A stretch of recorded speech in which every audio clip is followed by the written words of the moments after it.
the end of another year. It is indeed. We are, whenever anybody sees this, we are not far off Christmas now. Days away from Christmas, basically.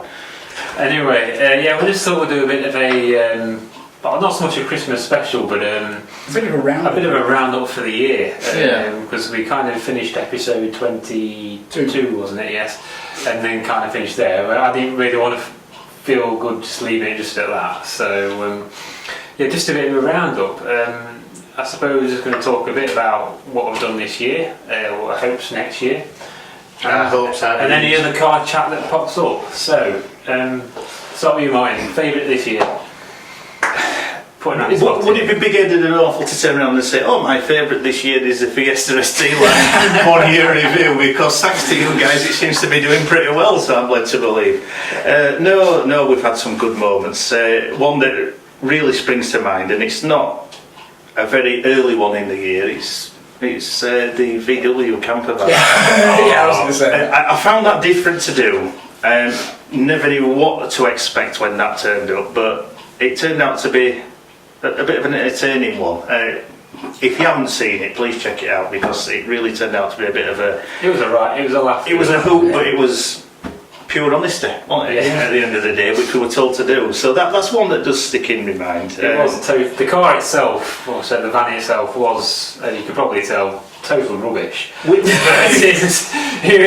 Going to the other end of the scale, we've had some really good ones. I mean, I loved the Marcos we did. Yeah. That was a massive treat for both myself and I believe us guys as a whole. It was a good treat. Incredibly rare car. It was, and such a joy to actually see as well as film. A slight update on that. We have an update. On this, guys. Now, despite Gary saying at the time, and he was genuinely thinking at the time, it wasn't a car he was going to sell. It has been sold. It's been up for sale, and a guy, I think it's in the Netherlands, is interested. And that's currently up. If anyone else is interested and wants to try and get in, it is currently up for £35,000, which, to be fair, is actually quite cheap for one of them. Well, I will say, was that going to be cheap? But the thing is, after seeing the car, if let's say I was rolling in money, I would have been having a quiet word with Gary off camera as well, because I really liked that car. The sound, everything that went with that car. The looks it got when we were just driving to location to film it. Fantastic, wasn't it? Just a brilliant car, and something you just... And the smell I remember. when you were travelling behind it. That is very true, the smell as well, but it's just one of those things, it's from a bygone era, isn't it? You don't have to be into cars to see that on the road, and it was a head turner, because purely you just don't see them now, and yeah, it were good to see, it were good to film, and like I've said earlier, if you haven't seen it, please watch it. It's a brilliant video, and again, thanks to this guy, well edited and well shot in some nice locations. Yeah, brilliant. And so that was one. Incredibly rare car, very hard to price, but I'm led to believe the price in question is a fair price for one of them. Yeah, I think so. Especially in the condition it's in. I also did like, and this is going a bit back earlier in the year, the Frontiera. I forgot. You see, they were trying to test my memory, but I do remember it. I actually remember it as last year for some stupid reason. It wasn't last year. It wasn't It was probably in the middle of summer because it was baking hot, which probably seems why it was so long ago. I had such photos on my phone. It was April. There we go, sounds about right to me. Yeah. I can't believe it. But we got lucky with the sort of day when we did it on that Sunday. We had to wait a while, didn't we, to do it? That must have been just after, well, not long after I was out of hospital. It was and we got a really nice sunny day, and it actually did fair well did the weather. It turned fairly warm as we were filming on that road where we were doing. It got warmer and warmer and warmer. It did. Because we had cameras failing. Cameras were melting. Someone's going to pull me up on this saying, no, it wasn't April, but I'm sure some pictures I got on my phone. It sounds about right, because I do vaguely remember sort of having to lean against the car at one point when I was walking with the camera. I was just getting a bit out of breath. Just literally as a recap, I was in hospital with pneumonia at the beginning of March this year. Yes, that's another thing. Yes, you got me in the warmest February on record, I think it was, wasn't it? Yeah. There wasn't time then. We did try a some. good one. We didn't want to bring that memory back. We did try some little filming things different with the Frontier as well. That's what I like. We did, yeah, the we simple tried shot of the way the Frontier drove on the road over the camera. Yeah, not literally. We didn't actually get someone and say, can you just lay on road while he drives over you? We didn't do that. There is a way Malcolm did it, and hats off to trying new things there. That was a good little touch, and it's things like that I remember. To be fair, that's something that I've been wanting to try again and just never have actually thought about the time. But also, I thought you were meant to be running this show here. Also one that does stick in mind, and it is hard to believe, was done in May, of all things, and that was Nicola's Fiesta ST. Yeah. Done in May. Yeah. I can't believe that. It just doesn't seem that long back. Again, tried a few new things with that. Yeah, and we got some nice shots with that, some new ideas and things with that. Again, please look at that video. It wants a bit of a boost, actually. A 12-second boost.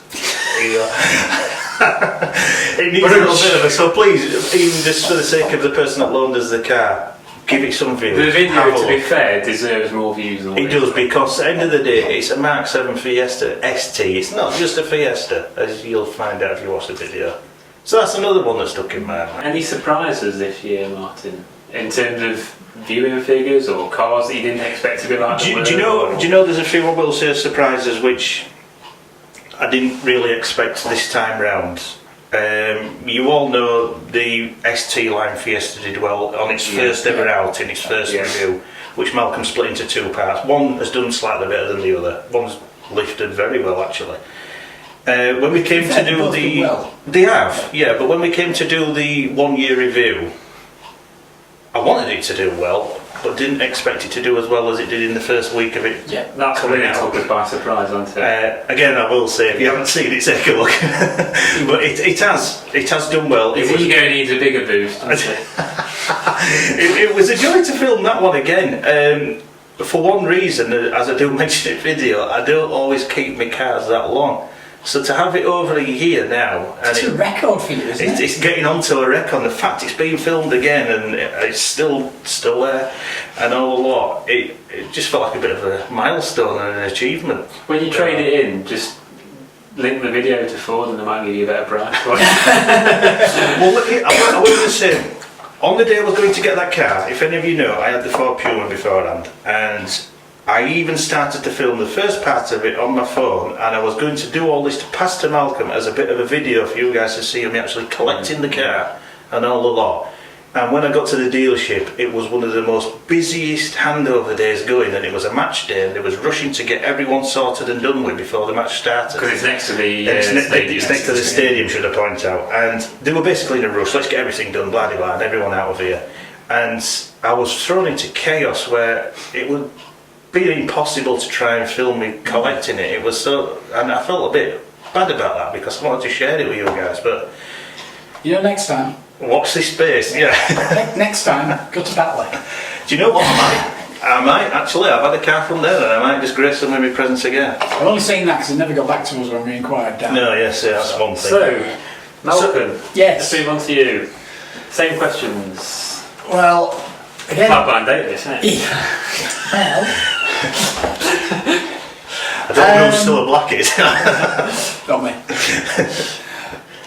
The Transporter was a good one. It seems a favourite, doesn't it? It does seem, yeah. There's a lot of stuff that has actually not been put into that video. Comments and various things, because as we were driving between locations to do filming, of course I had a camera on me and I'm just basically going through stuff, and it's like I mean, there's a point where I'm driving it and I'm saying, oh, the power, all the power of... Stop, I'm trying to think of the comparison. I just, what power? It's funny you should say that, because I know there is one comment I make when we stood outside the front of the car, or man should I say, and I make a certain comment, and Malcolm pipes up just like that, saying, we can't have that in, and I said, we can edit it out, and it's gone. He said, I do remember the comment, I will not say it, but it's one I sometimes refer to a lot. Probably that's, of all the year, that's probably the one we've had the most laugh filming.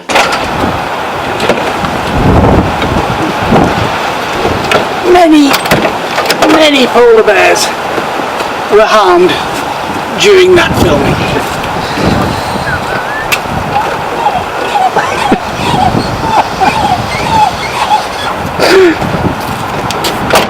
Yeah. I think. We've had a bit of entertainment with that one, yeah, Well, we have. The thing that, and it was one of those off-the-cuff moments. I've got the cameras in, cameras rolling, I pulled up, and Martin was expecting you to go there, get there first. And I basically had you were following me out because where we picked it up from and stuff like that, and you ended up getting separated at traffic lights. Yeah. So I get parked up and I wind the window down. And Martin's saying, what's going on? I just said, can you do us a favour? And he's immediately mind just grips of what? Give you a push. And it was even better when I said, no, can you open the door? I do sound like a rolling advertisement for Overdrive Online, but if you have not seen that video and you want a bit of a laugh today, go and watch it. Go watch it. Yeah. It is an entertaining one, I must admit. So what else did you have apart from the hilarious? Then when Craig gets into it and shuts the door and can't You can't get outside, I had to open the door to get him out. Always take a passenger with you on a journey in that vehicle. Oh my life, what a day that was. Anything else that you like? Do you know what I discovered when I took it back? A manual choke. You can actually use it as a little turbo boost. Full of surprises, that vehicle. It didn't have a turbo, it was normally aspirated, but if you just pull the choke out really quickly like that, you can just... It's such a jolt off of it. I think that's the way it is. There's only an extra 2 miles an hour if you were really lucky. So definitely not like Knight Rider with the turbo boost. No, it was a manual lever. Anything else that you liked? Anything else that I liked? Actually, the road trip race.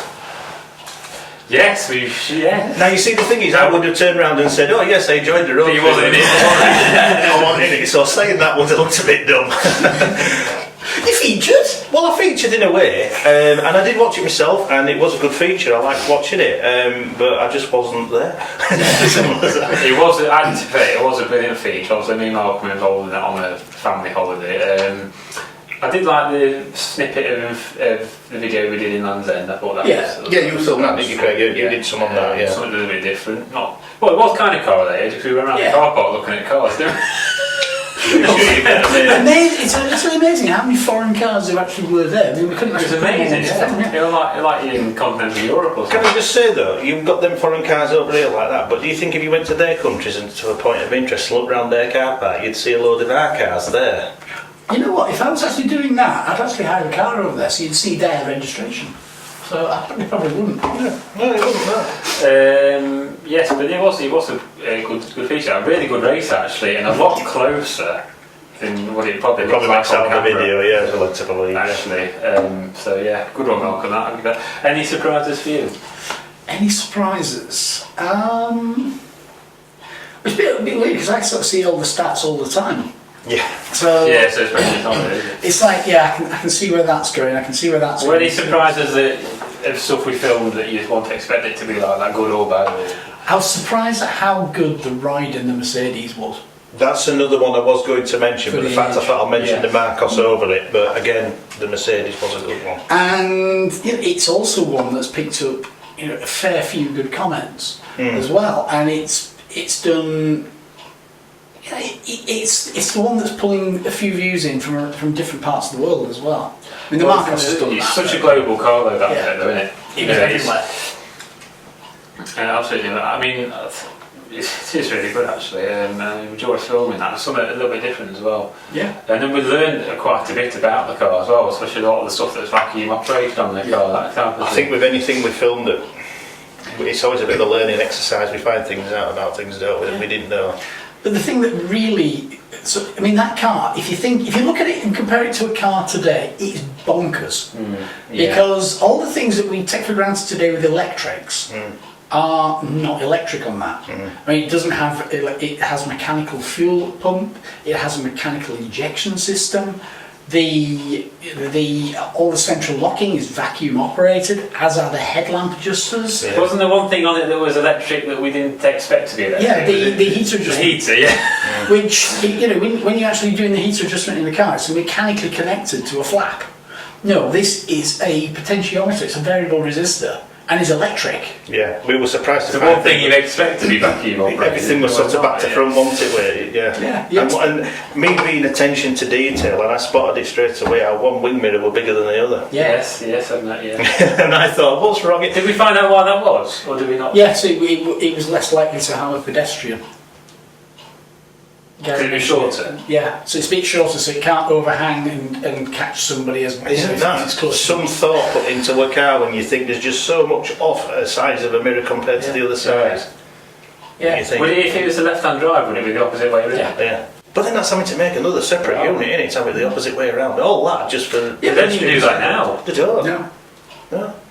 That is bizarre. Wow. I'll tell you one thing I did notice on that car as well, which I bet these guys didn't. It's something that you never think about, although the parts on cars do have, generally speaking, a certain lifespan. Yeah. Right? That Mercedes, and I'm being dead geeky here, but anyway, I'll go with it. That Mercedes was fitted with an airbag, correct? Mm-hmm. 1993, which I believe was when they became standard in Britain for Mercedes cars. Quite an early car to have one, over here anyway. If these chaps noticed it, on the door frame, at the driver's door, there was a sticker which said basically when that car had an airbag service. And nobody, and I mean nobody, I bet you, ever has that done on their car when they should do. Because when I remember going back years and years when my dad first got a Rover 25, and you in the handbook when it was brand new, and in the handbook it said after 15 years you need to take it to the dealer. Obviously you can't ask them, not there, but anyway, take it to the dealers and have your airbag module serviced, But isn't that potentially replaced.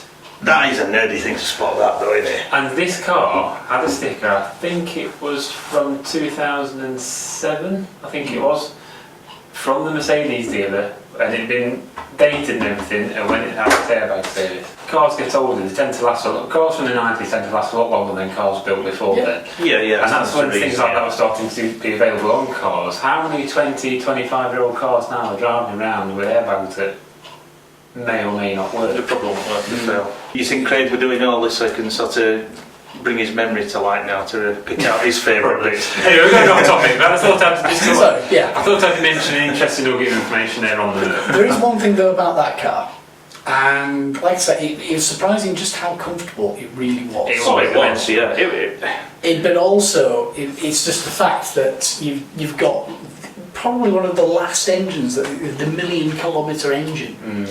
And those engines are still going strong. There's very few failures in them, and quite often those engines are outliving the cars. Yes, true. Yeah. But yes, that was certainly when Mercedes built their cars properly. It's fair to say. But the trouble is, they are getting back to that now, which is a great thing. So, what about you? I don't know.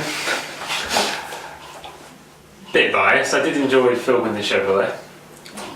Which one? When you actually first got the car or the review? All of it, really. All of it was a journey, yeah. The car has been an immense surprise, I have to be honest, because you look at that car and you think, "Eesh." But you know what? It's such a nice car to drive, immensely comfortable, as our trip to Cornwall proved. Touch wood, fantastically reliable. Because I didn't know, and I don't think a lot of people know, being so rare, what on earth it was going to be like to live with. Yeah. I bought it because it was local and it was cheap. Unusual. So, yeah, but that was actually a really, really nice car to feel. I really enjoyed that, and it's still a great car to own. And yes, I've still got it. I think there's a clue in that sentence somewhere. Again, probably a bit biased here, but. In fact, no, I'm going to mention this one first. Did enjoy filming the Fiesta ST, actually. Martin's colleague's car there, Nicola. Did enjoy filming it's that. like I say, it was a good car to film. That was something a bit interesting. And again, we tried some different filming techniques with that one as well, didn't we? It allowed us to do things that we sometimes might not be able to get. Very, very gracious to Martin's employer for giving permission to use their car park as well. Again, a bit biased, but it is probably one of my favourites. Maybe my personal connection to it has a bit of a thing, I don't know, but the Frontier. Did really, really enjoy filming Frontier. Obviously, I've known that car since as long as my dad had it in the last 13 years he's had it, I can't remember. Again, that was a very different one, wasn't it? It was unusual in the sense that you don't see many reviews of them particular cars now because there's isn't many left. I mean, that one in itself is also quite unusual as well, because it was sold in the Series 2 era, but was actually a Series 1 vehicle, wasn't it? Yeah, well, it was a Mark II, but it was a pre-facelift Mark II, if that makes any sense. Yeah. The final facelift came in 2002, early 2002, late 2001, which carried on until about 2004 when they stopped making them. So this was a 2002 registered car, obviously built earlier in 2001 because it was a pre-facelift, hence it did not have the Vauxhall V grille that they put on and that kind of thing. I think the car looked apart as it was there like that. Yeah, it looked fine. In fact, it's probably one of the better looking Frontiers I've seen. Very unusual, well, I won't go over it in detail again, but very unusual, the car itself. The colour as well. The colour, never seen another one in that colour. It was a Frontier colour, but I've never in all the years ever seen another one that colour. It was a V6, so it was the top engine 3.2 V6, but with a manual instead of an auto, which, if you know them cars will know that's pretty weird. It was a limited, which was not the limited edition later on, the run out, well, not to be confused with that, it was a limited which was the top spec at the time, but without the usual diamond option package, so without the leather, without the sunroof, without heated seats, that type of thing, which was very odd, even when it was new. Some of its things that was lacking made it more unusual, seemed in the spec. A strange thing when we filmed it. It also it's not got, of course, the A-bar which many Frontiers had fitted to the front with the spotlights. Which I think really spoiled the look. With the dinner plate spotlights. Really spoiled that. So it was a joy to actually see it like that. So, as it was in the Frontier, I suppose, community, it was a weird spec, shall we say, but unusual and more the better for it, I think, in the end. But the condition as well. Can I just say, and this is actually going back over a year, but it is one thing which changed us and which is a good thing to remember, and is the fact that, not as that song goes, but two didn't become one, but two became three. When we all first started, the three of us. The thing is, I mean, Craig has been involved with Overdrive before. When we did the Portugal shoot. Yeah, the Portugal, you actually please watch that video, it needs more views. There you go. Get them in there. The Peugeot versus the Tipo did pretty well on its own. It was pretty well looked. Well, can I just say, this is not an episode just to plug any video. No, it's not. But it was fun to film though, being in another country as well. Yeah. It took some getting used to driving on the wrong side of the road. Yeah. Yeah. Yes, as you did point out, didn't you, there? I think next time, get an automatic. The thing that surprised actually mentioned about that one, and you wouldn't expect this, you'd think, oh yeah, you're going to prefer the Peugeot, it's better car. At the end of the week, reviewing, looking at both cars, We both like the Tipo. We both like the Tipo more than the Peugeot. Yeah. But I think, the thing I did point out, and this is what's happening in some of the electric cars like the Teslas, everything's going onto a screen. And it's like, well, the 308 had that. Everything was on the screen. But everything. That was horrendous, what you pointed out on there, though, the fact if you wanted to change the speedy events or any temperature settings, everything was all... Yeah, I mean, it's... And you had no physical buttons, did you? It's one of those things, when you get used to the car, and you know where everything is and you can just touch it without a problem, it's fine. But you're still having to take your eyes off the road for too long a period of time. Yeah. I don't know how you found the suspension layout in the Peugeot, if you were driving and found that you had to go to touch something on the screen. I never said this in any of my reviews to do with the ST line, the Fiesta. But the suspension is a little bit sporty, not as sporty as the full fat ST, but it's there.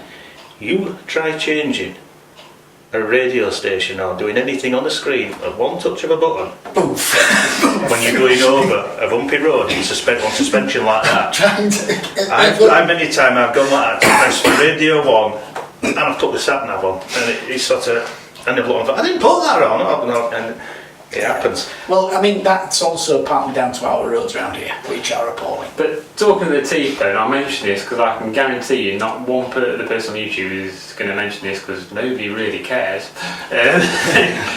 Is that very recently Fiat decided to launch the T-Post saloon in Britain. Yes. A biblically odd decision by anybody's standards. Simply the fact, not that it's a bad car, in fact it's quite good. It's just that, as we mentioned before, They keep saying saloons don't sell here. saloons don't sell, not non-premium. But saloons, then again, as I was about to point out then, you've got the 3 Series, which is a saloon and is among the top selling cars in Britain. Correct. So saying that saloons don't sell, they do. But then They they just used to don't always sell. say at the time 3-door cars didn't sell. Well, Ford are heavy on that. You cannot now get a Focus that's a 3-door. You used to be able to do, and they did sell. Yeah. I find Say it's can the Leon 3-door as well. Yeah, I really Golf, find it Volkswagen can the 3-door Golf. But anyway, yes. So yeah, Frontier, really enjoyed filming Any that. other favourites? Any other favourites? Did enjoy the Marcos. Must admit. It seems to be one that, Yeah. because I think of the nature of the car and everything, Yeah, I did think enjoy it the touches Marcos. all that car, hasn't it, in a way. It was very different for Overdrive with the Marcos. So very quickly, we're not going to bang on too long. Things for next year. We want a bit more of your input. If there's anything that you want us to try and film or ideas that you may have, we do try to put it to you guys as well as coming up with our own. One idea I did have, and this is not set in stone because we need to work out logistics and costings and all that kind of stuff. I think all 3 of us wouldn't mind getting a bit more sort of hands-on in terms of mechanical side of things. Would we agree? Get your spanners out. We're thinking maybe, I'm thinking maybe of doing some kind of project car idea. Well, the 75's due a service. This is the thing we have with me having that car. Whether that so new, I means- can't go tinkering on it. No, Martin's car's excluded. Whether that means getting a car to work on or using one of our existing fleet, let us know. Is it something you want to see? To see some 3 hapless guys who don't know what they're doing working on a car? Covered in grease. That's how we're all, isn't it? Sorry, Martin. Not going to say. He saved my bacon anyway with his knowledge, so we can't say Malcolm doesn't know what he's doing. So is that something you want to see? Please let us know. Any other hopes for next year or things, ideas you might want to do, guys? Or just going to see how it goes? Well, I always said, could we try and incorporate something that's still on a car theme, but not just a review of a car? I'd like to go out and about more. I was going to say that myself. One thing I think we must do, mainly for you guys that watch us, is even if we, let's say, go out looking for any garages or places to film, Yeah. let's record ourselves doing it. Yeah. Yeah. Anywhere, any discussion we have to do or anything we have to partake in, if it ends up being car related or something along the lines, let's get it on footage. Yeah. You guys might be interested what we do behind having to do filming. Yeah, a bit more behind the scenes info maybe. I mean, Malcolm's car's covered in cameras, so as soon as we all jump in there, we're on film anyway. I'm hoping what Matt trying to do is get, even if we can do it on his phones or anything, just get a means of filming ourselves. Yeah. And I do have a better phone now, so Hey! we might have a chance of actually doing We that. brought him kicking and screaming into the future. No, just the present will do. Yeah, so it'd be a sort of behind the scenes of behind the scenes basically, and you might be interested, we might be interested in doing it ourselves, but you guys might want to see, well, what do they get up to when they're planning? What goes stuff? into filming? Yeah. Filming. Like, I could do it, for instance, like when Malcolm's actually filming a car or something, I could actually then film Malcolm and say, well, this is basically what is going on. And it could be something you guys trying can to see. pretend like he knows what he's doing. And then we try and all look professional.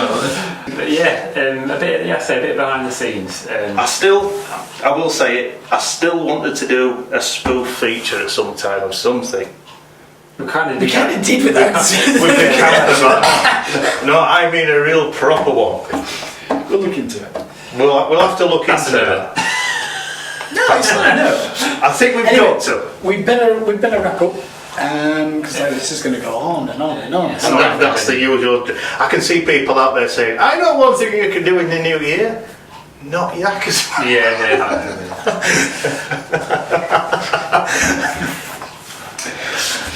Yes, anyway, we better wrap up. It's been a great year, and again, thanks to the guys for letting me continue to partake in Definitely. Overdrive activities. It's been an eventful year. It's been a year when we've reached points of how we're going to actually have anything to film, and as always, things have cropped up. As they always seem to have done, just at the last minute. Somebody's taken on the mantle of Fundy. Yeah. See, I didn't, because I've got a new phone, I didn't realise that was me. And we'll continue to try and put some more comedy into filming proceedings as well.